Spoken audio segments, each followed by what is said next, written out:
New Year's resolutions we're suggesting for teams that badly need a kick in the butt for 2025 and beyond. Chris, let's start with the New England Patriots. 3-13. Yeah. 2 back-to-back seasons that were just flat-out caca. What would you propose for the Patriots moving forward? Well, I mean, their New Year resolution should be all about helping Drake Maye. Get a wide receiver. Get wide receivers. That's going to be the thing. Propping up Drake Maye. They've done a great job. He's played well. Of course, he's impressed me, right? I was one of the detractors out there about Drake Maye and how good he would be. He's been very impressive. They got a guy. Now start to get some weapons around him. That should be their New Year's resolution, to spend money on receivers around Drake Maye. I would suggest for the Patriots organization clarity.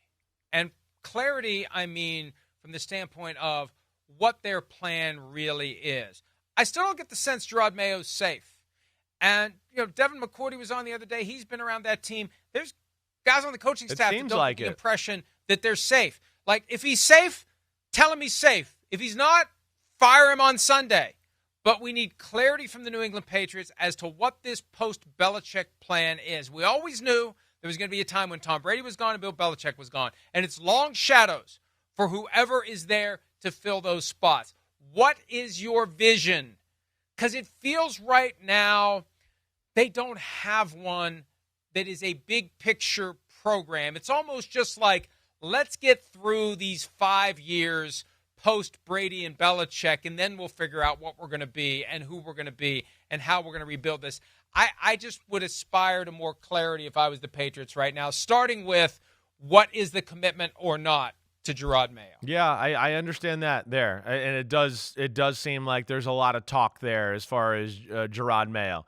Now, I know on the telecast last week during the Patriots game, they talked about the Kraft family and they support him, and they certainly, I'm paraphrasing to a degree, don't envision making a change. I don't know if they use those words, but they're going to stay the course. I'm one. It hasn't been perfect. Need to say it. Then say it. They need to say it. I hear you. Say it. I hear you. Yeah. All right. All right. Say what you would do for the New York Giants by way of a resolution. Oh, gosh, there's so many damn things in here. I don't even know where to start. I mean, I think where I'd really want to say and go if the New York Giants is get a strong, proven commodity at head coach to run the football team, or a strong, proven commodity to run the football team in general at GM or coach. That's what. It feels like this regime's done, okay, up here, so I'm kind of taking liberty. It feels like the fan base is totally off the bandwagon there, and that if this regime is brought back, that there's going to be just hell to pay as far as dealing with the New York Post and the Daily News and all the Giants fans. They need to get somebody in here that takes pressure off ownership and John Mara and all that, and can be like what I always say, a Bill Parcellsian type of guy who knows how to talk to the New York media and throw jabs at them every now and then, and also knows how to talk to them and be fun with them. That's why I go back to Mike Vrabel a lot. Mike Vrabel, to me, has the Bill Parcells touch. You don't want to mess with him. He can joke with you. He knows how to run the whole organization. He knows how to manage football games and do all that. That's where I guess I kind of feel for the New York Giants.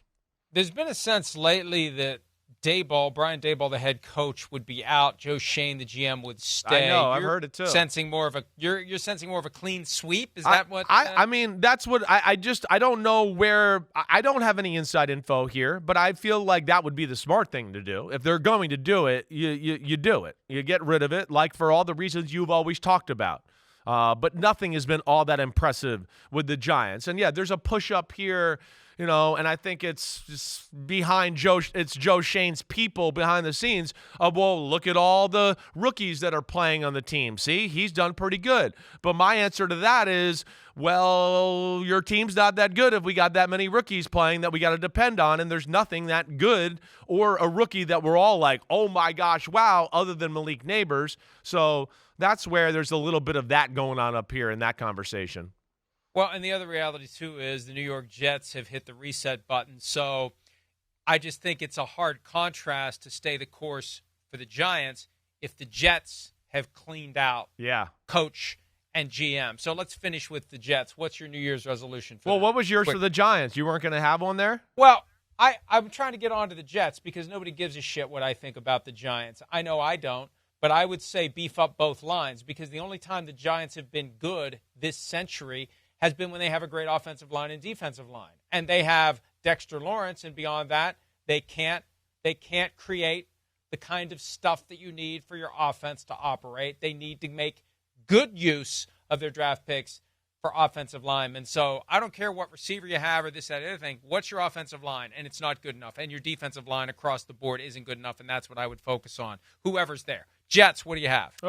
Get rid of Aaron Rodgers. That there you go. That's the New Year's resolution. It starts right there. Just end that. It's done. See you later. Move on. Get a new quarterback, a young quarterback, whatever. Give that next head coach the chance to build the team and draw on the canvas as he may or as he wants to, instead of being stuck with Aaron Rodgers and then, that causing, the next year after that, what are we going to do, and all these other issues, let alone Aaron Rodgers running the football team with his weekly press conferences and all that. I've made that point repeatedly. I've got a different twist. And Jason Garrett on Sunday night was arguing that one of the challenges for a coach and a GM is to lead upward. And I'd never thought of it this way. But you have to be able to manage ownership because ownership is always going to be involved. So they better hope they get lucky and stumble into a GM and a head coach that can gently persuade Woody to get the F out of the football operation. Because this year's meltdown, I think, correlates directly to how much Woody got involved. The more he meddled, the worse it got. You got to get people in there who can convince him to stay out of the football operation. Go count your money. Go make your drugs. Go be an ambassador to wherever you can get the president to appoint you to be an ambassador, but get out of the football operation because you're not good at running a football team. Hi, it's Mike Florio. Thanks for watching PFT on YouTube. Hit subscribe for the latest news and analysis from Pro Football Talk.